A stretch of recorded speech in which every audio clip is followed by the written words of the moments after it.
Is it really possible for a tiny tweak to your morning coffee routine to ignite your metabolism and put your body into full fat-burning mode for the rest of the day? Check out the link in the video description now and transform your morning coffee into a metabolism-boosting super drink. Lying in his hospital bed, linked up to multiple machines after crushing 38 bones in his body, Jeremy Renner feared he would never work again. Now the Marvel star has spoken about his miracle comeback after a horror snowplow accident that cracked his skull and almost killed him. The 53-year-old superhero actor had his chest and legs crushed by the 6.5-ton machine as he tried to stop it rolling onto his nephew. The near-fatal injuries were so bad that he could see one eyeball with the other, and in hospital, he wrote down what he thought might be his dying words. But just 18 months after the horrific freak accident, he has returned to TV screens for the third series of the TV drama Mayor of Kingstown, and next year, he will star in the third Knives Out murder mystery movie with Daniel Craig. The American Hurt Locker star needed emergency surgery, several operations, daily works out, an anti-gravity treadmill, an anti-inflammatory diet, and turned his home into a rehab center. Even now, every day is a struggle. Talking about the accident, where his huge snowplow rolled over him on New Year's Day in 2023 outside his home in Washoe County, Nevada, he told Men's Health magazine, "I remember my head cracking on the thing and it just pressing on me. It's exactly like you think it would feel. An immovable object and a crushing force, and something's got to give. But thank God my skull didn't fully give." He added, "I could see my left eyeball with my right eyeball. I was screaming for a breath.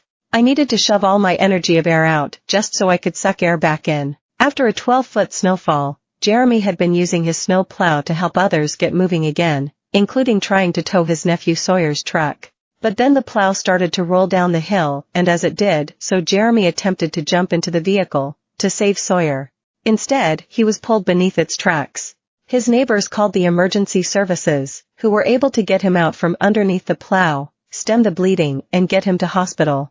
Jeremy said, "I remember being intubated. I got handcuffed in restraints. Because he had the tube down his throat to help him breathe, he was unable to speak to his worried family. After the first operation, he was placed on life support for 2 weeks. The shock was terrible for them, with him telling TV host Jimmy Fallon, 'It happened to my parents. It happened to my poor daughter. It happened to my nephew who was there.' Using sign language, he told his relatives he was sorry and later wrote his last wishes on his smartphone.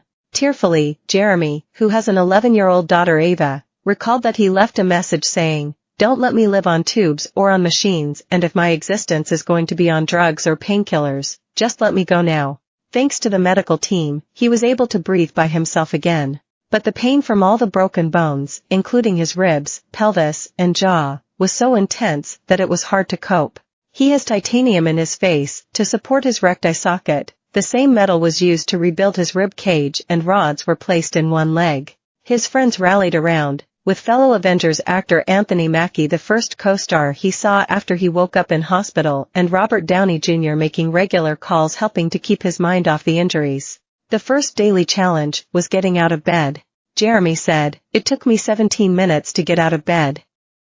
I was happy to sometimes sit up and push myself into a chair. Then it was learning how to walk again, through intense physio." 3 months after the accident, he posted photographs of himself with a walking stick and a mobility scooter at a fun fair.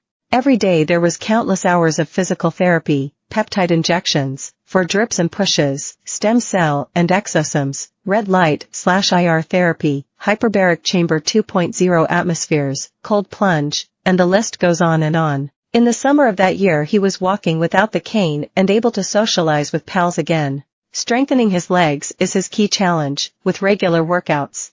He drinks a lot of protein supplements, even sneaking it into his morning espresso. But he has to push himself to get up and get on with his rehabilitation. Jeremy said, "I'm like Benjamin Button in the morning. I feel 90 years old. I get out of bed and just want to die and SL."